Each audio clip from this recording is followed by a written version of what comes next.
Yo, what's good, yo? I'm JBHOOPS, and today I got my top 10 shooting guards in the NBA for the upcoming season. Make sure to like the video and subscribe for more, I'd really appreciate it. And let's just get it started with some honorable mentions. So there are some guys that unfortunately did not make my top 10. You have Colin Sexton. I think he's going to have a huge bounce back here after being injured. Tyler Hero might finally step into that starting role, and I think he's going to be really good. Klay Thompson will probably look a little bit better than he did last year. And then you've got young guys like Jaylen Green, who I think set for a huge year, as well as Anthony Simons as the Blazers look to make the playoffs.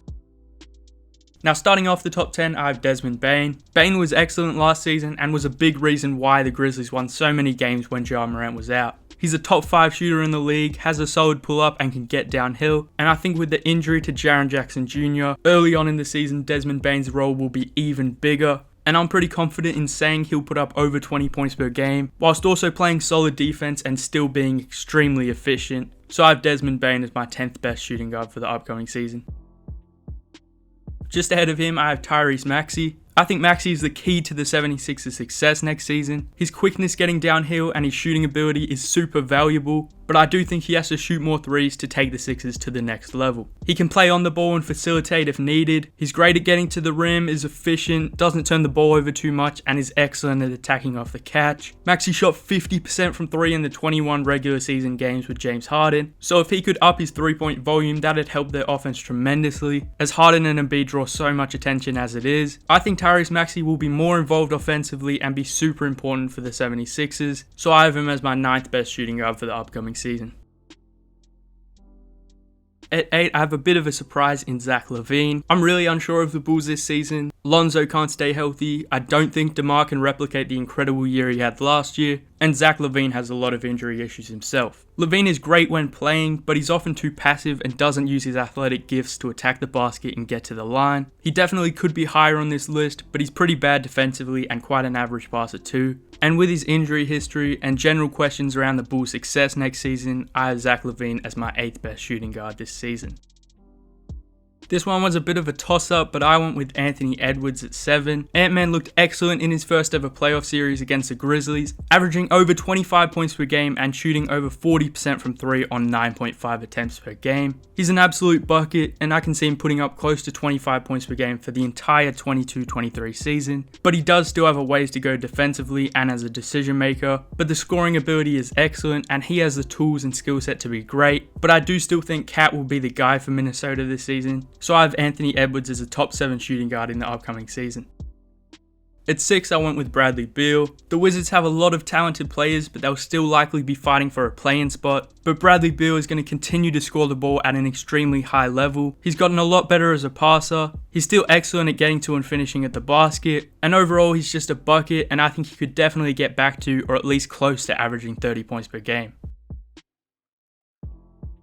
I predict the 5th best shooting guard in the upcoming season will be Donovan Mitchell. Spider is finally free of the Utah Jazz and looking to kill for the Cavs. He's surrounded by a ton of talent and a really solid and well-rounded roster, so he can just go out there and focus on getting his, but because he'll finally have some teammates capable of making things happen offensively, I think he'll be the best defensively he has been since college. And with defenses having to key into Jarrett Allen and Evan Mobley down low, as well as Darius Garland on the perimeter, Spider will likely get a lot more easier looks offensively with better spacing and less defensive attention. So I expect him to have a great year, and I think we'll see a bit of a different version of Donovan Mitchell to what we've seen over the past few years. So I have Donovan Mitchell as my 5th best shooting guard.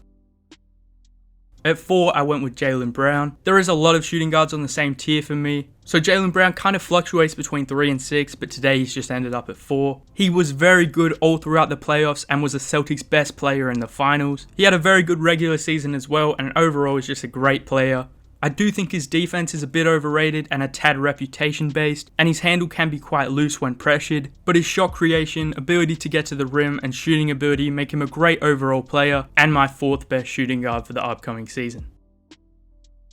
I really believe Shai Gilgeous-Alexander will be a top 3 shooting guard in the NBA next season. For the past 2 years, he's been consistently in trade rumors and shut down with a few sus injuries, but I think he knows OKC is a great situation for him, and they'll be a lot more competent in this season and very good in the near future. I think Josh Giddey will be better, the rooks look good, the returning players will be improved, and they already have a very good defense. So SGA will be able to go out there and just do what he does best, which is obviously getting buckets in any and every way imaginable. He's one of the best drivers in the league, he's so crafty, has a nice midi, and I think his 3-point percentage will rise dramatically with better spacing and talent on the roster. Post All-Star last season, he averaged over 30 points per game, and I think he'll easily put up over 25 points per game for the season. So I have SGA as a top 3 shooting guard next season. I think he has a chance at being All-NBA. He'll definitely be an All-Star, but right now I have him at 3.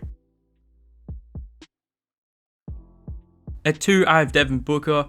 After going out sad last year in Game 7 of the Western Conference Finals against the Mavs, Booker's going to be on a mission to shut the doubters up and prove that he's a borderline MVP caliber talent. He'll likely have even more responsibility with the Suns losing Jay Crowder. CP3 is only getting older as well, and the Suns also have some pretty weak backup guard play, so I expect Devin Booker to go crazy. The Suns will still be a very good regular season team, and Booker will lead them to a top seed in the West, whilst also putting up some impressive numbers on very solid efficiency like always. But all that being said, he's still not my top shooting guard in the NBA next season, as I've given that crown to one of the best two-way wings in the competition, and one of the smoothest scorers in today's game, that being Paul George. I think PG will be the best shooting guard in the league in the 22-23 season. He's proven he can carry a team, score with the best of them, lock up when he needs to, and just do a bit of everything on the floor. And this year, hopefully he'll be healthier, he'll have more talent around him, including his running mate Kawhi Leonard. And I think a lot of his struggles from last season, including the turnovers, inefficiency, and lack of defensive effort, I think a lot of them will be turned around and he'll be back to his best self. PG will be locking dudes up and dropping 40 on them in the same night, and I think he'll be the best shooting guard in the league in the upcoming season. Alright, that's all I got for this one. Make sure to use the link in my description and in my comments to sign up to BetUS for a 125% sign up bonus. I appreciate it if you watch the whole video. Remember to leave a like, comment down below. Anyway, that's all I got. JBHOOPS, out.